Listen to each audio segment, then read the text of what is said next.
नमस्कार साथियों, हम निकल चुके हैं। विगत 28 तारीख को आपको बताना चाहते हैं कि गया जिला की इमामगंज पुलिस अनुमंडल क्षेत्र के अंतर्गत में बोधी बिघा थाना बतसपुर गांव में विगत कर सकते हैं 19 वर्षीय वीरू भारती पिता महेंद्र भारती जी का जो एक पेड़ से लटका हुआ शव मिला था।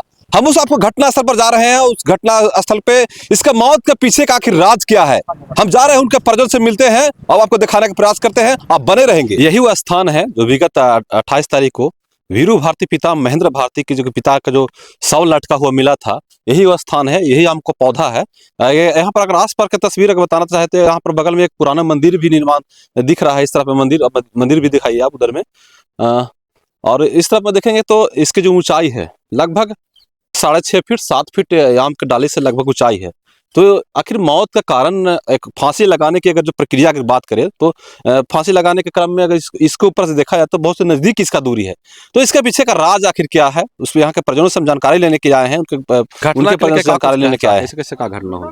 घटना के चलते हम बोलना चाहते हैं कि जिस तरह से घटना हुआ है तो फांसी का जो नियम लगा रखा है, तो हम लोग का अंदाज से तो लग रहा है कि कोई आदमी घटिया करके या फांसी का अपना फंदा लटका करके रख दिया है। शक ऐसा हो रहा है? शक ऐसा हो रहा है कहा कि हम लोग जब आए तो हम ही आदमी हैं जो उसको उतारे। कितना बजे जानकारी मिल गया था आप लोग को? 7 बजे हम लोग को जानकारी हो गया था सुबह।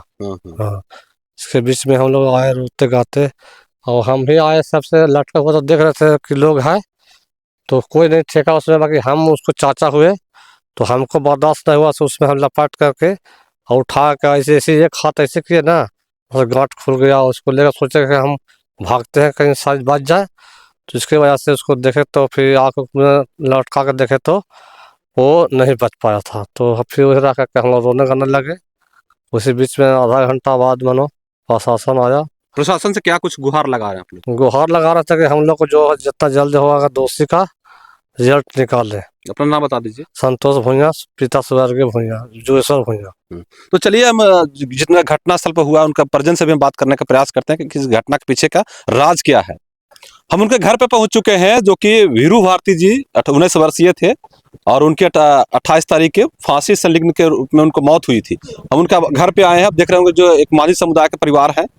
एक तरफ कह सकते हैं छत्तीसगढ़ में 6 मजदूरों की मौत के बाद गोटी बांध के इलाका में मातम का माहौल कह सकते उत्पन्न हुआ है। आग बुझा भी नहीं कि दूसरी तरफ कह सकते महादलित समुदाय के माझी समुदाय के व्यक्ति एक लड़का का फांसी संलिग्नता में मौत हो जाती है। हम उनके परिवार से मिलने आए हैं, उनकी जानकारी लेना है कि आखिर इसके पीछे का राज क्या है।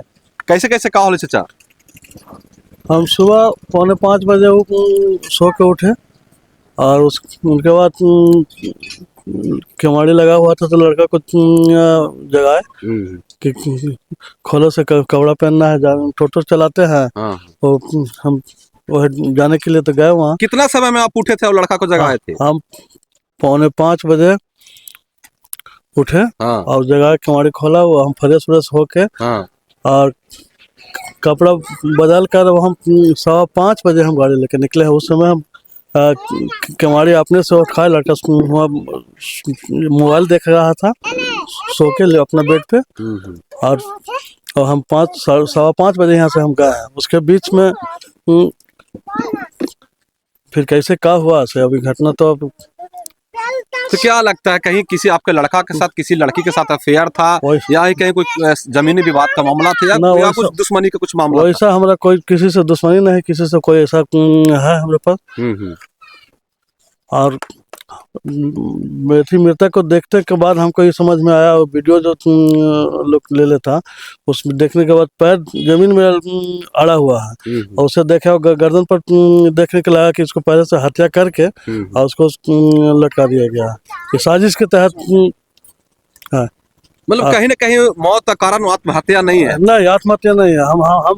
हम हत्या नहीं माने, साजिश के तहत हमको लटका दिया गया है फांसी। अगर आपके परिवार के बारे में बात किया है तो आपके कितने बाल बच्चे हैं?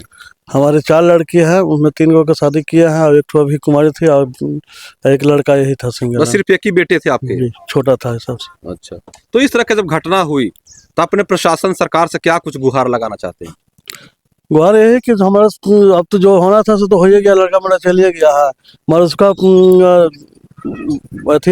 जो कैदी दोषी है उसको कड़ी से कड़ी सजा होना चाहिए और प्रशासन जितने हो उसके।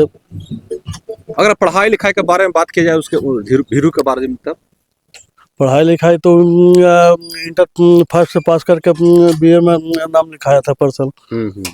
साल भर हुआ था, अगले साल एग्जाम देता। तो कहीं ना कहीं आपको लग रहा है, शक लग रहा है कि मेरा बेटा का हत्या किया गया है? हाँ, हत्या का तो पूरा हमको विश्वास है कि हत्या करके ही अपने से आत्महत्या करने लायक कुछ नहीं था। वैसा कोई विवाद नहीं है, न कुछ ऐसा है। इतना सीधा गांव घर के भी, अगल बगल गांव का भी लोग जानते हैं। हालांकि घटना स्थल के बाद मंडल पुलिस पदाधिकारी कमलेश कुमार सर जी भी इस स्थान पे आए थे और जांच पड़ताल की कोशिश भी किए थे, और उसके बाद पोस्टमार्टम को लेकर मगध मेडिकल अस्पताल में बॉडी को भेज दिया गया था। इस तरह की घटना जो आपके आसपास गांव में जो हुई है, क्या कुछ कहेंगे आप? और मेरा कहना है कि मृतक बीरू कुमार का जो हत्या किया गया, हम तो थे भी नहीं, डाल्टनगंज थे, लेकिन मालूम होने के बाद हम सबसे पहले थाना प्रभारी को फ़ोन किए। इसके बाद जो है से दोबारा आपके पास फ़ोन किए, आपके चैनल के लिए कि उपलब्ध कराने के लिए जी। इसके बाद और जहाँ जहाँ बना चैनल के लिए हम अपने स्तर से इसके बाद जो है से पुलिस से प्रशासन को खबर करते हुए अपने क्षेत्रीय विधायक को, यहाँ तक कि हम बिहार सरकार के मंत्री डॉक्टर संतोष कुमार सुमन जी को भी सूचना किए। केंद्रीय मंत्री श्री जीतन राम मांझी जी तक सूचना हम किए कि इस तरह के मेरा भगना था। अच्छा, वीरू जी आपके भगना लगते थे? भगना। अच्छा।